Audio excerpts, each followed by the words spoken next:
ඔන්න වෙනද වගේම මං ගියා සුපර් මාකට් එකට. එතන මහා ජංජාලයක්. බැලින්නම් බඩුවල මිලෝසපකට ගෑනු 30 40ක් එකතු වෙලා මැනේජර් කාර්යය වට කරගෙන. නෑ. මුණු බල් වැඩද? කියලා වැඩක් නෑ. නූඩල්ස්, සැමන්, පිටි, සුදු සීනි. අදහන්න පුළුවන් දුන් හැම බඩුවකම ගාන උස්සලා. ඔන්න මැනේජර් කාර්යය ගෑනුන්ගේ සැර බාල කරන්නේ. ඉතින් මම මේකට මොනව කරන්නද? ඊළඟ හෙඩ් ඔෆිස් එකේ. ඒගොල්ලෝ තමයි බඩුවල මිල ගණන් නියම කරන්නේ. එතකොට අපි හැව්වා. මේ අහනවා තමුන් නැයලා කාගෙන් අහලාද බඩුවල මිල ගණන් උස්සන්නේ? එකතර කාගෙන්වත් අහන්න නැතුව.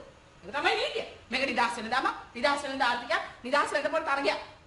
ඔන්න පොලි එතකොට එතන හිටිය හැමෝම මහා හයියෙන් කෑ ගහන්න පටන් ගත්තා. "පල් හොරු, පාරතක්කඩි, පල් හොරු" කියලා.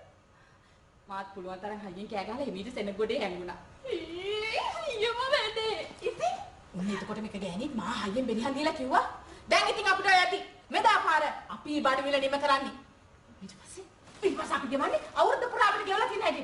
මුන්න හැලකට කැමති උනත් එකයි නැතත් එකයි. ආයේ කතා දෙකක් නැහැ. ඔබට බලන්න තිබුණේ මැනේජර් කාර්යයේ මූණ නිකන් සුදු වැලි වෙච්ච හැටි විතරයි. "ඒයි, උඹට පිසුද? මං කෙලිම පොලිසියට ඇදෙනවා." කියලා මැනේජර් කාර්යය දුවගෙන ඇවිල්ලා ගත්ත කවුන්ටරේ උඩ තිබුණු ටෙලිෆෝන් එක අතට. කොමේක වැඩ කරන්නේ නැහැ. උඹ දන්නවද? කවුද ඒකේ වයර් එක කපලා? මං කෙලිම යනවා හෙඩ් ඔෆිස් එකට. මිනිහා එන්න කියලා මාර්වෙන්න හැදුවා.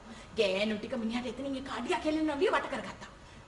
මැනේජර් කාර්යය ගෑනුව තල්ලු කරගෙන යන්න හදපාට එක ගෑණෙක් පීස් විදා කියලා ඇදගෙන වැටුණා. ඒ ගෑණි තඩි ඊරියෙක් වගේ විලාප දුන්නා. දැක්ක නේද? දැක්ක නේද අර මහ ලොකු මැනේජර් කාර්යය අර අසන්න ගෑණි කරපු අපරාධේ. බැරි වෙලා දරුවෙක් ලැබෙන්න හිටියනම් මෙලාකට දරුවා නැති වෙලා. වෙලා තිබුණා. අපි තවස කියලා ඇටි කුඩු කළා තමයි හිරගෙදර තල්ලු කරන්නේ. මිනි මරුවා. හෝ දෙතන හිටිය හැමෝම මෙරිහන් දෙන්න පටන් ගත්තා. තීයනේ පොට්ටවත දින්න බැරි වුණානේ. කියලා වැඩක් නෑ බං ඒක හරිම ෂෝක් නාඩගම්. ඉතින් කියපන්කො ඊට පස්සේ මොකද උනේ? අන්තිමට මැනේජර් කාර්යය ඇවිල්ලා අපි පැත්ත බලාතිවත් ඉන්නතෝ ඉන්ට පල්ලම් බැස්සා. අපි නිකන් ඉන්නේ නෑ. ඉතින් චිටිස් ගණන් වල බඩු මුට්ටු ගත්තා. කොන්න කවුද බෙරිහන් දුන්නා? පොලිස්! පාට මෙතන. ඔව්. අද අපි කතා බහ කරන්නේ හොරුත් එක්ක බොරු වේදිකා නාට්‍ය සම්බන්ධයෙන්. මේ නාට්‍ය ලාංකීය වේදිකාවට නිෂ්පාදනය වෙන්නේ ඉතාලියානු ජාතික ඩාරියෝ ෆෝ කියන නාට්‍යකරුවාගේ W සුජේසිංහ මහතාගේ සිංහල පරිවර්තනය ඇසුරින්. මේ නාට්‍ය 2012 යවුන සම්මාන උළෙලේදී සම්මානයට පාත්‍ර වෙනවා හොඳම නිෂ්පාදනය දෙවන ස්ථානය. ඒ වගේම පොඩින් හයි දව කවුද? ඔයා අතුල ජයසිංහ. මේක මෙතන මොකද කරන්නේ? වැඩසටහන කරනවා. මේ නාට්‍ය මොකද කරන්නේ? අධ්‍යක්ෂණය කරනවා. බෑනේ. වාට තැනක් තියෙනවා අධ්‍යක්ෂක ඉන්නවනේ මෙන්න මෙතන. නෑ ඒකට දැන් මම මේ වැඩසටහනේ නිවේදකයනේ දැන් මගේ ආරාධනාවෙන් මෙතන බෑ එහෙම බෑ. එහෙම වැඩසටහන නිවේදකයා. නෑ එහෙම දෙන්නේ නැහැ. දැන් නිවේදනයේ අධ්‍යක්ෂණය මේ නාට්‍ය ඔක්කොම කොහොමද එකට කරන්නේ? එහෙම බෑනේ. හරි. සමායන්න දැන් මගේ ආරාධනාවෙන් මෙතෙන්ට ආවා මේ නාට්‍යයේ පරිවර්තකයක් W විජේසිංහ මහත්තයා. එතකොට මේ චූලානන්ද සමරනායක මේ නාට්‍ය ගැන එයා දැකපු විදිහට කතා කරන්නේ. ඉතින් එයා දැකපු විදිහට ඔයා කතා කරලා හරියන්නේ නැහැ නේ. හරි මේ සාජ මහත්තයා අපි පොඩ්ඩක් මෙයාට එහෙම කතා කරන්න එපා. මෙහෙමයි යම් දේවල් වලට පොලිසිය මැදිහත් වෙනවා තමයි. හැබැයි ඉතින් මේ වගේ මේ රංගභූමියේ නාට්‍යයකට ඒකනේ එහෙම හරි නෑ මං කියන්නේ. රංගභූමියයි පොලිසියට අකපැත. හරි. ඔබතුමාට දැනක් තියෙනවා. හරි. දැන් එතකොට දැන් මේක පොලිසියෙන්ද කරගෙන යන්නේ? ඔව් පොලිසියටම කරගෙන යන්න දෙමු අපි එන. රේන සාජ මහත්තයම කරගෙන යන්නකෝ. බෑ හරිම කතා කරන්න එපා එච්චර.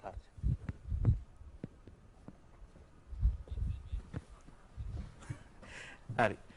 අපි මුලින්ම ආරම්භයේ අතුල ජයසිංහගේ හොරුත් එක බොරු කියන නාට්‍යයේ ජවනිකාවෙන් කොටසක්. ඊට පස්සේ වෙනත් ජවනිකාවකට අපි ගියා. අපි මුලින්ම අතුල ජයසිංහගෙම අහමු මේ නාට්‍ය පිළිබඳව. මොකද ඒ නිසායි මට මෙතනට එන්න සිද්ධ වුණේ. අතුල ජයසිංහට කතා කරගන්න බෑනේ මේ හැම දෙයක්ම. හොඳයි. අතුල ජයසිංහ අපිට කියන්න ලංකාවේ වේදිකා නාට්‍ය ශාස්ත්‍රයටයි මේ වගේ නාට්‍යයක් ගේන්න උත්සාහ කරේ. ඇත්තට මම මීට ප්‍රථමයෙන් මතක් කරනවා මම ජාතික තරුණ සේවා සභාවේ නාට්‍ය හා රංග කලාව පාඨමාලාව හදාරන්න තමයි කොළඹ එන්නේ. අනුරාධපුරේ ඉඳන් කොළඹට එන්නේ. ඉතින් මම මේ නාට්‍යකරුවෙක් වෙන්න තමයි කොළඹට සේන්දු වෙන්නේ. එතකොට මම තේරුම් ගන්න 99 ඇවිල්ලා 2011 වර්ෂය වෙනකම් මම නාට්‍යයක් කරලා නැහැ. ඒ නිසා මම කෙටි නාට්‍යයක් මුලින්ම නිෂ්පාදනය කරනවා. ඊළඟට තමයි මේ නාට්‍ය තෝරගන්නේ. එතකොට විශේෂයෙන්ම මම මේ නාට්‍ය විවිධ නාට්‍ය මගේ අධ්‍යයන වර්ෂයන් ඇතුලේ විශ්වවිද්‍යාලය ඇතුලේ ඩිප්ලෝමා පාඨමාලාව හදාරනකොට ජාතික තරුණ සේවා සභාව හරහා නාට්‍ය හරං කලා පාඨමාලාව හදාරනකොට මට හම්බ වෙනවා එක්තරා සුවිශේෂී නාට්‍යකරුවෙක් ඩාරියෝ ෆෝ කියන ඉතාලියානු නාට්‍යකරුවා. ඔහුගේ සුවිශේෂී භාවයම තමයි වඩා ප්‍රහසනාත්මක අයුරින් සමාජයේ තිබෙන යම් යම් දේවල් පිළිබඳව කතා බහ කිරීම ඉතා ගැඹුරින්. ඉතින් මම විශ්වාස කරනවා ඒ නිසා මම වඩාම කැමති මේ නාට්‍යකරුවෙක් විදිහට ඩාරියෝෆව හඳුන්වන්න. ඉතින් මම හිතන්නේ මගේ නාට්‍ය හරි අධ්‍යක්ෂණය හරි කියන කාරණාව ගැන මැදිහත් වෙන්න ඕනේ ප්‍රේක්ෂකයන්. මම නාට්‍ය හදලා ඉවරනාට පස්සේ ඒක අයිති ප්‍රේක්ෂකයින්ට. ඒ නිසා මම කතා කරන එක අඩු කරනවා. ඉතින් මම ඩාරියෝෆෝට විශේෂයෙන්ම කැමති ඔහුගේ ප්‍රකාශනය සම්බන්ධයෙන්. ඒ නිසායි මේ නාට්‍ය නිෂ්පාදනය කරන්නේ. හරි. තව එක දෙයක් අහන්න සතුටුයි. මොකද මේ අතුල ජයසිංහ මේ නාට්‍ය හොරුත් එක්ක බොරු කියලා නිෂ්පාදනය කරන්නේ. මේක නිෂ්පාදනය කරා නියෝජනය කරා නාට්‍යවල යම් ඇගයීමක් ප්‍රතිචාරයක් ලැබුණාද? ඔව් මේක 2012 වර්ෂයේදී ජාතික තරුණ සේවා සභාවේදී සම්මානයට පාත්‍ර වෙන හොඳම නිෂ්පාදනය දෙවන ස්ථානය, ඒ වගේම හොඳම ප්‍රශස්ත රංගනයේ කාන්තා තුන්වන ස්ථානය, හොඳම ප්‍රශස්ත රංගනයේ පිරිමි දෙවන ස්ථානය, ඒ වගේම හොඳම වේදිකා පරිපාලනය, හොඳම අංගරචනය සහ හොඳම පසුතල නිර්මාණය කියන සම්මාන වලින් සම්මානයට පාත්‍ර වෙනවා. ඒ වගේම හොඳම නිළිය සහ හොඳම නළුවා සඳහා නිර්දේශිත වෙනවා. 2013 රාජ්‍ය නාට්‍යවලදී හොඳම සහාය නළුවා සහ හොඳම සහාය නිළිය සම්මාන දෙක ලැබෙනවා. ඒ වගේම හොඳම නිෂ්පාදනය, හොඳම අධ්‍යක්ෂණය, හොඳම නළුවා සහ හොඳම නිළිය කියන සම්මාන සඳහා නිර්දේශ වෙනවා. ඉතින් මේ යැගීම මම හිතනවා තරුණ නාට්‍යකරුවෙක් විදිහට, ආධුනික නාට්‍යකරුවෙක් විදිහට මට ඉතාමත්ම වැදගත්. හරි. ඊළඟට අපි විශේෂිත කෙනෙක් එක්ක සාකච්ඡා කරන්න ඕනේ අද මෙතනට ඇවිල්ලා ඉන්නේ. හරි. මේ නාට්‍ය පරිවර්තනය කරන්නේ WS විජේසිංහ මහත්මයා. අපි හැමෝම දන්නේ. ඉතින් නාට්‍යකරුවෙක් විදිහට නෙමෙයි පරිවර්තකයෙක් විදිහට විශාල සේවයක් කරලා තියෙනවා නාට්‍ය කලාවට. ඔබතුමාගෙන් අහන්න සතුටුයි. ඇයි මේ ඩාරියෝෆෝගේ නාට්‍යයක් පරිවර්තනය කරන්න හිතුවේ? කවුද මේ ඩාරියෝෆෝ? අපි මුලින්ම බලමු කවුද මේ? ඩාරියෝෆෝ මේ ඉතාලියේ ඉපදුනාට මම හිතනවා එයා මේ මට දැනෙන්නේ ලංකාවේ දේවල් එයා දැකලා ලංකාවේ දේවල් ආශ්‍රයෙන් නාට්‍යයක් ලියුවා වගේ නාට්‍ය ලියපු නිසා තමයි මම ඩාරියෝෆෝ අඳුරගත්තේ. මොකද ඩාරියෝෆෝගේ පැමිණීම අත් වශයෙන්ම 926 විතර ඉපදිලා 970 80 ගණන් වල තමයි යාගේ මතුවීම තියෙන්නේ. එයා ඉන්නේ මේ ගතානුගතික සම්ප්‍රදායික අන්තයකත් ඒකම දැඩි නූතනවාදයේ අන්තයත් අතර හිර වෙච්ච නාට්‍යකාරයෙක්. ඒක නිසා මෙවැනි නාට්‍යකාරයෙක් කරපු අතදා බැලින් රාශියක්. ඒ කියන්නේ ඓතිහාසිකව කතා කරනවා නම් එයාගේ නාට්‍ය කලාව ආරම්භුනේ ලංකාවේ සොකරි සම්ප්‍රදාය වගේ. ඒ කියන්නේ කොමේඩියා ඩෙල් ආර්ටේ කියන නාට්‍ය සම්ප්‍රදාය හඳුන්වා දීලා ඊට පස්සේ මිස්ටරෝ බූෆෝ කියන ලංකාවේ සොකරි සම්ප්‍රදායට හුරු නාට්‍ය ගොඩාක් හදලා තමයි යා නාට්‍ය කලාවට පිවිසියේ. ඒකම යා ඉතාලියේ දේශපාලන, ඉතාලියේ සමාජ අර්බුදය එක්ක මෙයාගේ නාට්‍ය කලාව ස්පන්දනය වෙනවා. ඒ කියන්නේ ඒක අනුව මෙයා නාට්‍ය හදන්න තෝරගන්නවා. සමකාලීන සිදුවීම් එයා ගන්නවා. දැන් උදාහරණයක් ගත්තොත් ඉස්සල්ලා මෙයා ගතානුගතික සම්ප්‍රදායනුකූල නාට්‍ය ක්‍රමයට පිවිසුන වෙලාවේදී මෙයා තෝරගත්තේ මේ ක්‍රිස්තියානි ආගම ස්වභාවය ජනතාවට කොයි ආකාරයෙන් බලපානවද කියන එක. විශේෂයෙන්ම එයා ක්‍රිස්තුස් වහන්සේ නැවත ඉතාලියට ගෙන්නුවා. ගෙන්නලා ඉතාලියේ වීදියක් ගානේ ක්‍රිස්තුස් වහන්සේ ඇවිදිනවා. ඒ පස්සෙන් අන්ධෙකුයි නොන්ඩිග ගහන කොරෙකුයි උන්වහන්සේගෙන් ප්‍රශ්න කරනවා. මෙන්න මේ ප්‍රශ්න කිරීම තමයි මුලදී නාට්‍ය පෙළකට පාදක වුණේ. හරි. එතකොට මේ ඔය ඉතාලියේ වෙච්ච සිදුවීම ඩාරියෝෆෝට ඒක කොහොමද ලංකාවට ගැලපෙන්නේ ඔබ හිතන විදිහට පරිවර්තකෙක් විදිහට? ලංකාවට ගැලපෙන්නේ ඒ සමාජ ඒ කියන්නේ දැන් මම කියාගෙන ආපු ටිකේ ඉඳලා 70 ගණන් වලින් ලොකු අර්බුදයක් ඇති වුණා. විශේෂයෙන්ම දේශපාලන පෙරලි තත්ත්වයක් ඇති වුණා. බෝම්බ පිපිරීම්, සමූල ඝාතන, මිනිමැරීම්, ඊළඟට දේශපාලනය සහ මාධ්‍ය අතර තියෙන කුහකත්වයේ සැබෑද එළියට නොපැමිණීම මේවත් එක්ක විශේෂයෙන්ම මේ බැංකුවක විශේෂයෙන්ම සිද්ධ වුණා බෝම්බ පිපිරීමක්. ඒ සිද්ධියත් එක්ක මේ අර අරාජිකයාගේ මරණය එහෙම නැත්නම් ඒක ලා මෝර්තේ දෙල්ලා අනාකිස් කියන මේ නාට්‍ය මෙයා ලිව්වා මොකද පිරෙන්ඩල් කියලා පොලිසියේ 4 වෙනි තත්ත්වයෙන් ප්‍රශ්න කිරීමකදී බිමට වැටීමක් පාදක කරගෙන මෙයා ලිව්වා නාට්‍යයක්. මේ නාට්‍යයත් එක්ක පැහැර ගැනීම සිද්ධ වුණා. ඒක නිසා එයාගේ බිරිඳත් ඒ කියන්නේ ප්‍රාංකා බව පැහැර ගැනීම සිද්ධ වෙලා කොහොම හරි අරගල පේලියක් ආවා. මේ අරගල පේලියේදී ගහතන මිනිමරුන් අස්සේ ඒ කියන්නේ වැඩ කරන ජනතාවගේ කාන්තා පක්ෂය විශේෂයෙන්ම ඩාඩිපෝගේ ඇහැට ලක් වුණා. මෙයාලා හොරකම් කරා සුපර් මාකට් එකක් ඇත්තටම බිඳලා ඒ ඔස්සේ ඇතිවෙච්ච සමාජ අර්බුදය සාකච්ඡා කරනවා. ඒක තමයි මේ නාට්‍යයට පාදක වුණේ. මම හිතන්නේ මේ ජයසිංහ මහත්තයාගේ කතාව යන අතර අපිට පුළුවන් මේ තව නාට්‍ය කොටසකට යමු වෙන්න පුළුවන් මේ කමක් නැහැ නේද ස්ටෙෆාන් එහෙම කමක් නෑ අපි කරමු. නාට්‍ය කොටසක් බලන්න පුළුවන් අපිට නේද?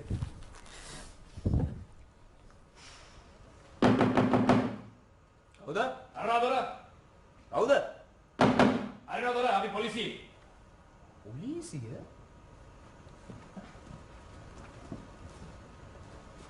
මොකද වුණා? අපිට ඕන මේකේ පරීක්ෂා කරන්න. බලපත්‍රයකුත් තියෙනවා. පරීක්ෂා කරන්න? ඔව්.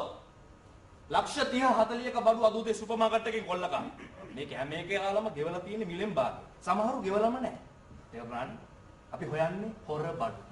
එතකොට මේ හොර බඩු හොයන්න තමුන්නාන්සේ ආවේ. ඒ කියන්නේ මේ මාවත් හොර තක්කඩි කොටටම දාලා ඕනේ නම් ඒගොල්ලට නැත්තම් මේගොල්ලට. අපි වැඩ කරන්නේ අපිට ඉහලින් ලැබුණු ඕඩර්ස් වල. හරි. මම එකක් කියන්නම් පැහැදිලිවම ඔයා දාන්නේ අපිව ගොනාටම් දාන්න. දැන් මේකට මේ අපිට ලැබිච්ච අවලන් නිදහස. අපේ වාල්ලු වගේ පාගල බඩගින්නේ මැරෙන්න ඉඳලා ඊට පස්සේ එනවා අපිට හුජ්ජ ගියද බලන්න. මෙන්න බලන්න. මෙන්න බලන්න අපි රැයට කන්නේ මොනවද කියලා. බල්ලන්ට දෙන මීට් බෝල්ස්. Meet ball? බලන්න හොඳට ඉබල. බලන්න. දැක්කනේ දැන් තාත්තේ මොකද්ද කියන්නේ? සේරම කැම જાති හංගලා තියෙන ඒවා ගිනිනවා. දැන් තමුන්නාන්සේ තේරෙන්නේ නැද්ද අපි මේ හැටි ගඳ ඌලගෙන ඕවම කන්නේ ඇයි කියලා? මේ බලන්න මේ මොනවද කියලා. මොනවද? ඔලු මේ දෙයියන් පල්ල තමුසේ කන්නේ මේවද? ඔව්. හැබැයි තමුන්නාන්සේ හිතෙන් කරා ඔක නරක නැහැ. දෙයිබින්දුවක් එකතු වුණාම මාරු. පොඩ්ඩක් කමු. බොහොම ස්තුතියි. මම මේ පහලින් කාපු ගම. එහෙනම් සුප් එකක්. සුප්? ඔව් මේ බජිරි සුප්. බජිරි? ඕ මේ ගේ කුරුල්ලන්ට දෙන බජිරි. දෙයියන් තමුසේ කන්නේ මේවද? එතකොට මේ අහල පහල ඉන්න හැමෝම කන්නේ මේවද? දැම්මට තේරෙනවා ගෑනු රොත්ත පිටින්ම සුපර් මාකට් එකේ බඩු කොල්ල කන්න හේතුව. ඔය යටි බැලුවොත් ඒගොල්ලෝ හරි. දේපල අයිතිය අහෝසි කිරීම තමයි හොරකම්ම කරන්න තියෙන හොඳම මඟ. මොකක්? තමුන්නාන්සේ එතකොට කියන්නේ මේ ගෑනු උදවිය හරි කියලාද? ඔව්. මේක මෙහෙම කරලා හරියන කෙලියක් නෙමෙයි අයිසේ. මේ රාජකාරී කවුරු වෙන්නේ? මිනිස්සුන්ව බඩගින්නේ මැරෙන්න තියලා බඩුවල නිල ගිනි ගානන උස්සන ලාභන ලබන දලපති 70 වෙනි. සපාදේන සාහිත්‍ය මාතනේ මට වැරදිලා නැහැ නේ. ඔය මේ පොලිස් කාර්යයක් නේ. නීතිය ක්‍රියාත්මක කරන මුර බටේක්. ඔව් මම පොලිස් කාර්යයක් තමයි. වැඩ කරන පන්තියේ තමුන් වගේ උදවියේ පොලිස් නිලධාරීන් ගැන අපි වහල්ලු. මේ ධනපති ක්‍රමයේ ඇතුලේ අපි වහල්ලුවෝයි. උන් අපේ කරපිට නැගලා අපිට මුවා වෙලයි බලය තහවුරු කරගෙන ඉන්නේ. ඒකේ අවලං නීතිය. අහිංසක ජනතාව ගුරුතු පිටින් කොටු කරන කුමන්ත්‍රණ, බෝම්බ ප්‍රහාර, ජනතා මර්ධන, කඳුළු ගෑස්. මේ සේරම ක්‍රියාත්මක කරන සීරුවෙන් ඉන්න ඕනේ අපි. සමාජ සාධ්‍ය මාත දැන් ඔහොම හිතනවා නම් ඇයි මේ ජොබ් එකම තෝරගත්තේ? තෝරගත්තේ. එතකොට තමුසු මොකද මේ 10000 ආලුයි මාළු කෑමයි ගන්න තෝරගත්තේ. වෙන මොනවද තෝරගන්නද? ඉතින් තෝරගන්න වෙන දෙයක් නැත්තම්. මං කියන්නේත් ඕකමයි යෝයි. වෙන කරන්න දෙයක් නැත්තම් මේක කරන්නම වෙනවා. අන්තිමට ඉතුරු වෙලා තියෙන්නේ පොලිසිය. මං ඉන්නේ අන්තිම වැරදි තැන. ඔය මොනවා කිව්වා? ඔය නීතිය ක්‍රියාත්මක කරන පොලිස් කාර්යය. ඒත් නීතිය තනිකරම ධනපතියගේ යහපත තකාන. ඔව්. අපි නාට්‍යයේ සජීවී දර්ශනයක් තමයි නැරඹුවේ. මටත් යම් අවස්ථාවලදී මේකට මැදිහත් වෙන්න සිද්ධ වෙනවා. මං හිතන්නේ ඒකට කමක් නැහැ. මේ දැන් මේ නාට්‍ය මා විසින් අධ්‍යක්ෂණය කරාට පස්සේ මේක නරඹන එක්තරා සුවිශේෂ චරිතයක් අපිට හම්බ වෙන අචුලානන්ද සමරනායකයන් මේ අපි මම කියන කාරණාව අමතක කරලා මේ නාට්‍යයේ එළිය කෙනෙක් විදිහට දැක්කට පස්සේ දාරියෝෆෝ සහ උගේ දේශපාලනයේ මේ නාට්‍ය නැවත නිෂ්පාදනය වීම සම්බන්ධයෙන් මොන වගේ අදහසක්ද තියෙන්නේ? ඔව් මම හිතන්නේ දැන් නාට්‍යයේද ජීවිතයේද කියන පළවෙනි කාරණේ. අනිත් එක තමයි මේ දාරියෝෆෝ සහ උගේ නාට්‍ය කලාව ගැන කතා කරන්න මම හිතන්නේ අපිට දවසකුත් මදි. ඒ වගේම දාරියෝෆෝගේ නාට්‍ය කොහොමද ලංකාවේ අද සමාජයට ගැලපෙන්නේ කියන එක කතා කරන්නත් ඒ වගේම වෙලාවක් ගන්න ඕනේ.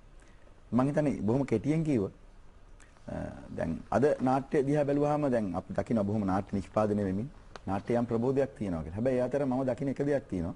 එක් පැත්තකින් නාට්‍ය කියන එක ජීවිතයෙන් බැහැර වෙලා පුදු හාස්‍යයට විතරක් යොමු වෙලා අපි hina වෙලා ගෙදර යන පැත්තකට ඇදිලා යන නාට්‍ය කොටසක් තියෙනවා. ඒ අතර ජීවිතය අපිට අවබෝධ කරවන්න උත්සාහ කරන සහ අපාද කොතනද ඉන්නේ කියන එක අපිට අවබෝධ කරගන්න උත්සාහ කරන නාට්‍ය සම්ප්‍රදායක් ගොඩනැගෙමින් පවතිනවා. මේක මම දකින බොහොම සුබවාදී හැටියට. එතනදී දාරියෝෆෝ අපිට බොහොම වැදගත්. දාරියෝෆෝගේ මේ නාට්‍යේ මම දකින වැදගත්ම දෙයක් තමයි මේක ප්‍රශ්න කරන තැනක් තියෙනවා. දිගින් දිගටම නුඹලා අසාධාරණයට ලක්වන්නේ නම් දිගින් දිගටම නුඹලා හෙලා දැකීමට පාගා දැමීමට ලක්වන්නේ නම් නුඹලා කරන්නේ කුමක්ද? නුඹලා කල යුත්තේ කුමක්ද? මෙන්න මේ ප්‍රශ්න කිරීම තමයි මම දකින්නේ මේ නාට්‍ය පුරාම තියෙන්නේ. මොකද දිගින් දිගටම දැන් අපි දකිනවා මේ දැන් අපි මේ ජීවිතේට මුහුණ දෙන හැටි. උදාහරණයකට ගත්තොත් මම බොහොම සරල උදාහරණයක් ගත්තොත් අපේ ජීවිතය කියලා කියන්නේ මම කියන්නේ මේ දවසේ අපේ අරමුණ අපි මොනවා කියවත් බොහොම සීමිත දේවල් ටිකක් තියෙනවා. හවස 6 වෙනකොට අපි කල්පනා කරන්නේ අද දවසේ බල්බ් කීයක් අපි ගෙදර ඕෆ් කරනවද? ගෙදරක සාමාන්‍යයෙන් දැන් මධ්‍යම පන්තික ගෙදරක ගෙදර කට්ටිය ඉන්න තැන හොයාගත්තා කි බල්බ් පත් වෙන විදිහට. බාත් รู මේ නැත්නම් ලයිට් එක පත් වෙනවා ඕෆ් වෙනවා. නිදන කාමරේ ඉන්න නැත්නම් ලයිට් එක පත් වෙනවා. සාලේ කට්ටිය ඉන්නවනම් සාලේ පත් වෙනවා. කියන්නේ මේ තාක්ෂණය කොච්චර දියුණු වුණත් අපේ ජීවිතේ බොහොම සීමා වේගෙන යනවා. මේ මිනිස්සු මුහුණ දෙන්නේ තත්ත්වයට තමයි 970 ගණන් වල ඉතාලියේ තිබිච්ච ආර්ථික අර්බුදයේදී මේ පාරිභෝගික විසඳුම් හොයපු ක්‍රමයේ Tamanට කිසිම පිළියමක් නැති තැන. අද අපි මේකට මුහුණ දෙමින් ඉන්නවා. ගෑස් ටැංකියේ මිල වැඩි වෙනකොට අපි දර කෑලි හොයන්න යනවා. අපි පහු බහිනවා. මම මෙන්න මේ සමාජ ප්‍රශ්න පිළිබඳ තියුණු දේශපාලන විවරණයක් සහිතව දාරියෝෆෝ කතා කරනවා. මේක ඉතාලිය නෙමෙයි ලංකාවේ ඉන්න අපිට අපි දිහා බලන්න කවුරුවත්. ඔව් දාරියෝෆෝ එක වෙලාවක කියනවා තමන්ගේ නාට්‍ය කලාව අවසාන වශයෙන් සේවය කරන්නේ කුමන අරමුණකටද යන්න නොදැන කරන නාට්‍ය කලාව අතිශය භයානකයි කියලා. කොහොමද අපි මේ දාරියෝෆෝගේ නාට්‍යයක් වන හොරුත් එක්ක බොරු නාට්‍ය ලංකාවට නිෂ්පාදනය කරන අපි තවදුරටත් කතා බහ කරන රංගභූමියෙන් අපි ඊට ප්‍රථමයෙන් ප්‍රධාන පාලක මැදිරියට යොමු වෙනවා කෙටි විරාමයක් සඳහා.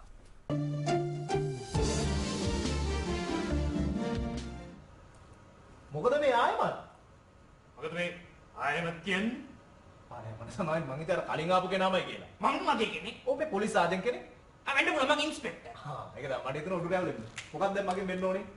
අපිට ඉහලින් බලය ලැබිලා තියෙන සම්පූර්ණයෙන්ම මේ ගේ සෝදිස් කරන්න. අපි ඒකටයි සූදානම්. ඉතින් දැන් මේ ටිකකට කලින් සෝදිසි කරලා නේ ගියේ. අර ඒකට මොකෝ? අපි ආයෙ පාරක් උඩ ඉඳලා පටන්නවා. හොදන්න රෙද්ද හොඳ පිරිසිදු වෙලා. දැනේ මගේ ඔළුවට ආවේ නේ. එකම කට්ටිය වෙන වෙනම රාජකාරී. කිසි කෙනෙක් ගැන විශ්වාසයක් නැහැ. මේ යාළුවා වැඩි කතා බහ ජීවල් ඕනේ නැහැ නේ. කරුණාකරලා අපිට මේ රාජකාරී කරන්න දීලා පැත්ත කරනොත් හොඳයි. ඒක හරියට හරි. අපි කාටත් වෙලා තියෙන ওই ටිකම තමයි. අපි කවුරුත් දැන් තම තමන්ගේ රාජකාරී ඉෂ්ට කරන්න බැඳිලා. දාඩිය ඉහින් කනින් පෙරාගෙන අපිත් කම්පැනි මැෂින් වල වැඩ. අපේ ජීවිත දිය වෙලා යන කම්පැනි මැෂින් වලට. ඔහෙලා කවදාවත් හොයලා බැලුවද කම්පැනි ලොක්කු දුන්නු පොරොන්දු හරියට ඉෂ්ට කරනවද කියලා? පොරොන්දු වෙච්ච විදියට අපෙන් නොමර වැඩ ගන්නවද කියලා? එකඟ වෙච්ච විදියට මාසේ අන්තිමට අපේ අතට හරියට පඩිය ගෙවනවද කියලා? දන්නවද? අර කලින් ආපු සාජි මාත්‍යා නම් පිළිගත්තා. ඒගොල්ලෝ Taman ටේලෙන් ඉන්න ධනපති 70 කියන පදේට නටන මුරබල්ලෝ කියලා. ඒ මොකද්ද කිව්වේ? ඔකේ අර කලින් ආපු සාජි මාත්‍යා ඔයලා ගැන දරපු මතය ගැන. එයා කිව්වා ඔයලා ධනපතියන්ගේ මුරබල්ලෝ කියලා. නීතිය ක්‍රියාත්මක කරන පොලිස් නිලධාරියෙකුට අපහාස කරන්න නෑ මොකද කරමු අපහාස මගේ බිරිඳට පාදලා දුන්නේ අර කලින් ආපු සාජන් මහත්තයා ඔයගොල්ලෝගේ ඔයාලා ගැන දරපු මතය ගැන. එයා කිව්වා මේ රාජ්‍ය රටාව ඇතුලේ හැමෝම වහල්ලු බව, මුරබල්ලු බව. අපි තමසද මමද පොලිසියද? නෑ මං කියන්නේ මේ එයා කිව්වේ මේ ඔහේ ගැන නෙමෙයි. එයා කිව්වේ මේ සාමාන්‍යයෙන් පුදුවේ විදිහට වැඩි හරියක් පොලේ නැති මහජන සේවකයෙක්. ඒක හරි. අවශ්‍ය බේරුණා කියලා ඉතින් තියාගන්නවා. සමහරවිට කතා කරනකොට පොඩ්ඩක් තෝරලා දෙරලා කතා කරනවාකෝ. ඒ කොයිකට තමසි ටික පරිසම් මුතුනේ. මම පරිසම් තමයි thank you මතක් කළාට. මේ ටික පරිසම් පම්මා. මෙයාට මොකද වෙලා තියෙන්නේ? ඔබ දන්නේ මං කොහොමද දන්නේ? එයාට බබෙක් හම්බ වෙන්න. මේ මිලිනු මාස 5යි අඩු මාසේ. කලින් ආපු පොලිසිය මහතුරුත් බඩට ඇඟිල්ල ගහලා හොදිසි කරන්න හදනකොට ඔය විදියටම දැඟලුවා. මොනවා? බඩට ඇඟිල්ල ගැහුවා. ඔය මේ බඩේ හාල් පිටි සීනි හංගගෙන ඉන්නවද බලන්න. මේ සැකනම් ඔයඩක් පුළුවන් පොඩ්ඩක් ඇඟිල්ල ගහලා බලන්න. මේ ඔය නෑ මං කියන්නේ සැකනම්. මේ ඇම්බියුලන්ස් එක ගැන කතා කරලා. ඇම්බියුලන්ස් එකක්? දැන් මේ ලෙඩාව ඉස්පිරිතාලෙක කියන්න ඕනේ. මේ බැරි වෙලා හරි කැක්කුම වැඩි වෙලා මේ කියන්නේ වැරුණොත් එහෙම. අඩු වයසේ දරු ප්‍රසූතියක් නම් ජීවිතේ උනත් නැති වෙන්න ඉඩ තියෙනවා. නියම මිනිස් ගති තියෙන ඉන්ස්පෙක්ටර් කෙනෙක් නෑ. ඉන්ස්පෙක්ටර් ඇම්බියුලන්ස් එකක් තමයි හොඳ. ඔව් ඇම්බියුලන්ස් එක තමයි හොඳ. ඒ වුණාට ඇඳ බුක් කළා නැති කෙනේ ප්‍රශ්නේ. ඉතින් ඇඳක් කොහොමද ඉස්පිරිතාලේ ගහන්නේ කරක් ගහන්න තමයි වෙන්නේ. අන්තිමට ඇත් දන්නේම නැතුව ඇම්බියුලන්ස් එක ඇතුලේ